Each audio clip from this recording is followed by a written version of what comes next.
Fala pessoal, tudo bem? Tudo tranquilo? Professor Guilherme Corrêa na área de volta aqui para nossa parte 5 do tema inventário e partilha. Antes de prosseguir, lembrando, deixa o joinha, já faz algum comentário aqui embaixo, compartilha o conteúdo e claro, se você não é inscrito, me dá essa moral e se inscreve aqui no nosso canal, tá? Hoje está tendo uma obra aqui do lado de casa, então se tiver um barulho, é dessa obra, mas tenta não concentrar nesse barulho e presta atenção aqui na aula, tá?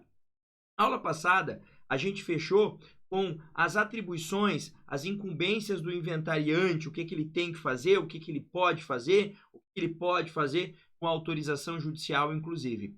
Nessa aula, a gente começa falando da tal das primeiras declarações. Primeiras declarações, que é, inclusive, uma das atribuições aqui do inventariante. Quando a gente olha aqui, lá para o artigo 618, inciso 3º do Código, ele fala prestar as primeiras declarações, últimas a gente vai falar depois, tá? Prof, o que são as primeiras declarações? Como o nome já diz, as primeiras declarações do inventariante. Só que aqui, gente, tem gente que acha, declarar, ele vai ficar declarando, vai ficar falando. Não, não é isso.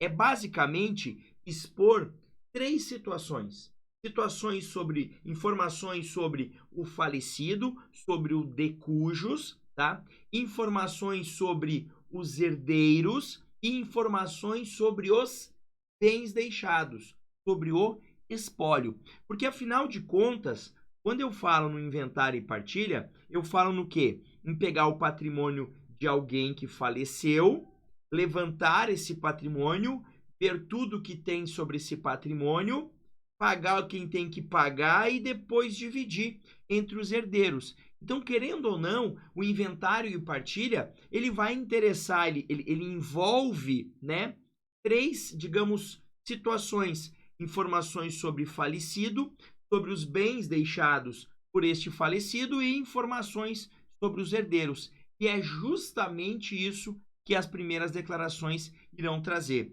Então, quando a gente olha aqui, eu coloco, a ideia é apresentar informações do falecido, herdeiros e espólio, como eu já disse. Importante prazo de 20 dias, contados da data em que prestou o compromisso, e isso é feito por meio de termo circunstanciado nos autos. Então, o inventariante vai até lá a vara judicial e ele mesmo presta essas informações, isso é reduzido a termo, ou ele contrata um advogado, e o advogado com poderes específicos para fazer isso, faz isso por meio de petição, tá? O 620 do Código, ele vai nos dizer o que é que vai ter. Então, lembra que eu contei que a primeira coisa era informações do falecido? Então, eu separei aqui, o inciso 1º desse 620 fala quem era o falecido, o seu nome, o estado em que ele se encontrava, se ele era casado, se não era, se ele tinha algum tipo de incapacidade, se não tinha, a idade e o domicílio do autor da herança. Lembrando que autor da herança, né, muita gente confunde isso daqui, é o falecido, tá? E às vezes pode ser mencionado como o de cujos. Perfeito? Dia em que e o lugar em que faleceu e se deixou o testamento. Querendo ou não, tudo isso já existe lá na certidão de óbito. Então, se você vai iniciar um inventário, vamos imaginar que você está aqui advogando para um inventariante. Professor, eu estou com dúvida sobre como fazer as primeiras declarações. Primeira vez que eu atuei no inventário e fiz as primeiras declarações, esse inciso 1º eu cumpri dessa forma. Eu peguei a certidão de óbito e lá tem tudo. Tem o nome, tem como é que ele era, a idade, tem toda a descrição ali, quem ele deixou, quem não deixou, deixou testamento, não deixou, o local do falecimento, isso eu colocava ali, tá? Inclusive, ali tem informações sobre os herdeiros, muitas vezes, tá? Próxima observação é sobre os herdeiros, o inciso 2 e o inciso 3. Vejam que o Código, ele não fez essa separação que eu fiz, informações sobre falecido, informações sobre os herdeiros. Na verdade, sem querer, ele fez essa divisão, ele só não deixou claro. Então, olha lá, nome, estado, a idade, o endereço eletrônico, né? Hoje em dia é muito comum. Então, lembrar aqui, colocar o e-mail, tá? Na medida do possível, tá? Vou te dar uma dica aqui, ó, que a lei não tá. A lei não traz. Na medida do possível, sempre que você for qualificar alguém num processo judicial, sempre, tá? Eu preciso qualificar uma parte.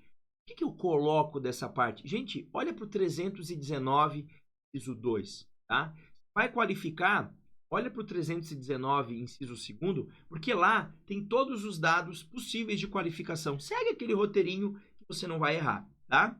A residência dos herdeiros e, havendo cônjuge ou companheiro supérstite, né, que sobreviveu, além dos respectivos dados pessoais, regime de bens do casamento ou da união estável, tá?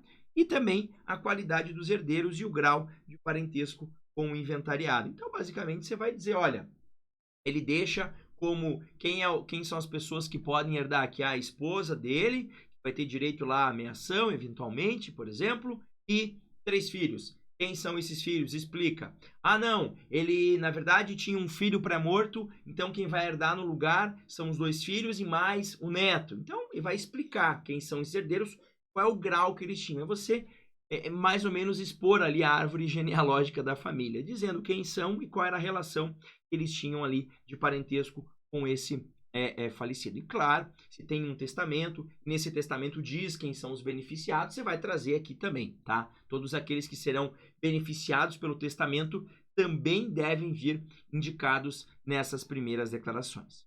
Beleza? E por fim, tá? Talvez a parte mais complexa das primeiras declarações, gente, é informação sobre o espólio, tá? E quando eu falo aqui informação sobre o espólio, eu estou falando sobre informações sobre os bens deixados. E aqui que normalmente gera a confusão. Então, olha lá o que diz o inciso 4. A relação completa e individualizada de todos os bens do espólio. Todos os bens que ficaram, tá? Inclusive aqueles que devem ser conferidos à colação. Vamos falar sobre isso daqui. E dos bens alheios que nele forem encontrados. Descrevendo-se. Professor, o que é isso? É assim, ó. Tudo que tem, tudo que esse falecido deixou, você vai ter que indicar. O que esses bens que devem ser trazidos à colação? São bens que foram entregues a um herdeiro antes do falecimento, como um adiantamento da herança, tá?